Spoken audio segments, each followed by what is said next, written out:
Hello my dear lovers of horror and mysticism. With you again, your dear Peppa Pig.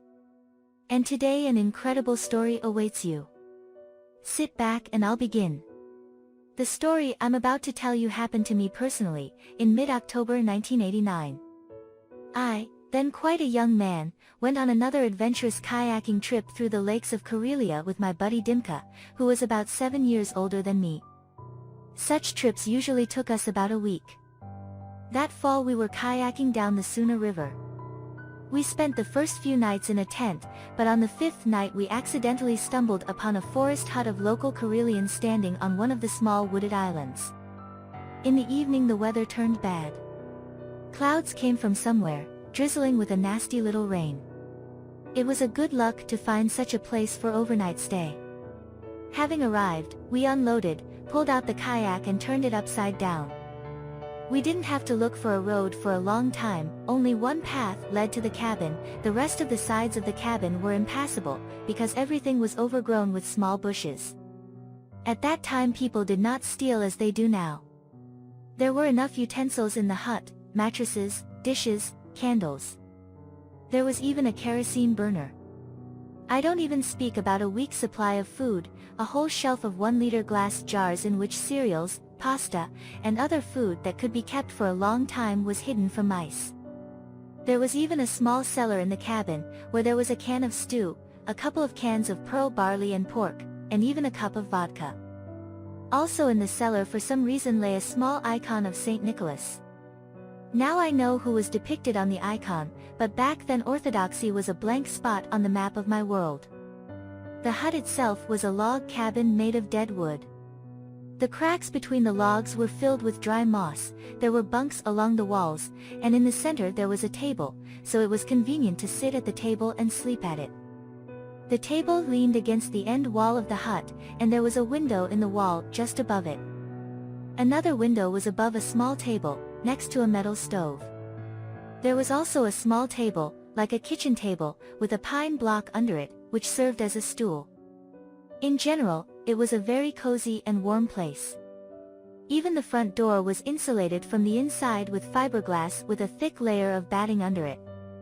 There was no lock, of course. The door was just propped by a pole so that the wind wouldn't accidentally open it. From inside, the door was locked with an ordinary hook. It was a tiring day at the oars, but the fishing was nice. Behind the hut, as if to order, there was even a small metal smoker. Alder grew nearby, so that by supper there was a deafening smell of smoked perch on the table. We did not take out the cup from the cellar, we had a dark rum in a metal flask for such an occasion. But we took out an icon and put it on the table. Just as we were getting ready to go to dinner, there was a knock at the door. Dimka and I decided that someone from the owners of the hut had dropped in, and we were already despondent, imagining another night in the tent. We did not want to go out of the heated hut into the cold damp. However, we made it. One of the local Karelians, a short, stocky man, asked us to stay with him. It is difficult to remember now how he was dressed. I think he was wearing a woolen jacket, a kind of a hat, striped pants tucked into boots, which was not quite usual. It was not customary to introduce oneself. Fate brought together under one roof for one night, divorced and separated, the travelers forgot each other. We invited the man to the table, he did not refuse. He sat down and took a piece of bread wrapped in newspaper. Nodded at the icon. "Did you get it from under the floor?" The man spoke with a distinctly Karelian accent, stressing every vowel in the word, which made the speech sound unusually solemn. "Yes, we got it, why?" Dimka and I were surprised at the question. "In vain," he answered briefly. And he put the icon face down. After we had finished with fish and rum the man went to the kitchen table, sat on a log and smoked a pipe. By that time it had gone dark. The drizzle had been replaced by a fine snowfall, still short-lived, but foreboding of the coming winter. One candle was left burning on the table, and the evening in a cabin in the middle of a deep forest put us in a mystical mood. We discussed books for a long time, and then the conversation turned to various topics concerning the world of spirits. I told him how my buddies and I, after reading a lot of Conan Doyle's Ouija novels, tried to practice table turning, and then I suggested trying to drive a saucer. Dimka, who used to talk a lot, suddenly fell silent. I tried to continue the topic of spiritualism, but Dimka, cutting me off somehow abruptly, asked me to be quiet. We smoked in silence for 5 minutes. And then he began to tell me. Operator. About 10 years ago I served in a communications company. We were getting ready for demobilization, when suddenly we were dropped for maneuvers. Our company was stationed not far from Tambov, in an abandoned collective farm. The company was small, mostly signalers. There were 4 of us in our company. Me, Talik the driver, Vitika the radio operator and Slavik. Slavik was our centerpiece, the cook. Everyone was already an old soldier, as they used to say, the grandfathers. Accordingly, we could afford more than the other soldiers. We didn't have much work, we had enough time, and in the evenings me and the boys used to play preference. We played in the cowshed, which was a stone's throw from our tents. Yeah, we weren't sitting in a cow stall, of course. Between the barn stalls there was a corridor, the floor of which was broken in some places and rotten in others, but it was possible to pass with a flashlight. This corridor led us to a door that led to a rest room. That's where we were sitting. And so, in the evening we gathered in the barn, lit a candle and sat down. Our stools were the same kind of logs as we had in the barn, only much heavier. They must have been oak, we could hardly move them. Slavka was late. Bullet must be written for 3, Talik did not play preference, and played with the Husarik, did not want to. Then Talik suggested the idea. Let's call the spirits, he said, I know how. I can teach you too, it's not complicated, but it's fun. You can scare the girls in civilian life. Everyone was excited by the idea. Talik said we needed a sheet of paper, a saucer, a candle and a pencil. I had the pencil, Talik found a saucer with a crack in the cupboard, and a piece of wallpaper peeled off the wall by Vitya was a piece of paper. Talik spread out the sheet on the table, marked it into sectors, and wrote letters and numbers. A cracked saucer was placed on the sheet, a burning candle in the left corner of the sheet, and it began. We placed 2 fingers of each hand on the saucer. First Talik summoned the spirit of Napoleon, then someone else, I do not remember now. I remember that the saucer ran over the sheet of paper, the crack was pointing at the letters at such a speed that we barely had time to put them into words. We tried to catch which one of us was moving the saucer, asking tricky questions from our own past that no one was supposed to know about. The spirits would answer any question we had, it seemed like they knew everything about us. But even that wasn't enough for Talik. He demanded that the spirits prove their reality. Then the nightmare began. The saucer froze abruptly, and the candle went out at once. We jumped to our feet. Heavy rhythmic thumps could be heard coming from the corridor leading to the recreation room. It didn't immediately dawn on me that it was footsteps, so heavy and somehow slow was someone walking down the corridor. The closest comparison would probably be the footsteps of the commander's statue. There was no light in the total darkness through the cracks in the doorboards, and I have already told you that one cannot walk across such a rotten floor in total darkness without a flashlight. The heavy footsteps, which made the floor shudder, were coming closer. Talik lit a candle. The pounding of footsteps fell silent. There hung a lingering pause, everyone stared at the door. But even that wasn't enough for Talik. He demanded that the spirits prove their reality. Then the nightmare began. The saucer froze abruptly, and the candle went out at once. We jumped to our feet. Heavy rhythmic thumps could be heard coming from the corridor leading to the recreation room. It didn't immediately dawn on me that it was footsteps, so heavy and somehow slow was someone walking down the corridor. The closest comparison would probably be the footsteps of the commander's statue. There was no light in the total darkness through the cracks in the doorboards, and I have already told you that one cannot walk across such a rotten floor in total darkness without a flashlight. The heavy footsteps, which made the floor shudder, were coming closer. Talik lit a candle. The pounding of footsteps fell silent. There hung a lingering pause, everyone stared at the door. After about 10 seconds, which lasted at least 5 minutes according to my gut feeling, the door slowly opened and our Slavic walked in, clutching a thermos to his chest. The picture would have been funny if it weren't for Slavic's completely white face, staring fearfully in front of him. I looked back and saw that Slavic was looking at Vitek. Vitek, 6 feet tall and weighing a little over 50 pounds, was holding an oak block over his head that weighed as much as Vitek himself. The general stupor was interrupted by the thud of the log falling on the floor behind Vic's back. The candle went out again. When we lit it, we saw that the door was closed and Slavic was not in the room. Then a rustling on the table caught our attention. We watched in horror as the saucer, crawling on its own on a piece of paper, wrote, "Is that enough?" and then split in half by a crack. Without a word, we rushed for air, away from here. We didn't find Slavka that night.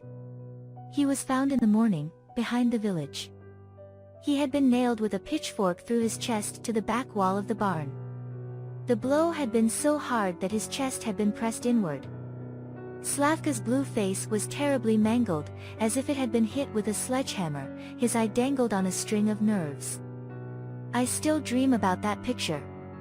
Talik, as soon as he saw what became of Slavka, went to the guardhouse, took his gun from the sentry and shot himself. Then there was an investigation, we were dragged through various authorities, but soon got rid of, blaming everything on Talik. So from that day on spiritualism was enough for the rest of my life. The night in the deep woods, the flickering light of a lonely candle in the middle of the table, the dim light of a pipe, highlighting red thick eyebrows of the night visitor, made Dimka's story understand how fragile and transparent is the barrier that separates the world of the unknown from our world. It was the master who was acting up at the time. The man broke the silence. You called him in and didn't give him a drink. So he got angry and took his own. And who is he, this master? I asked him. It depends. Sometimes Haltia can be a hooligan. You call it a spirit. But your master was not Haltia, he only took one. Haltia would have taken them all. Yours was a sorcerer.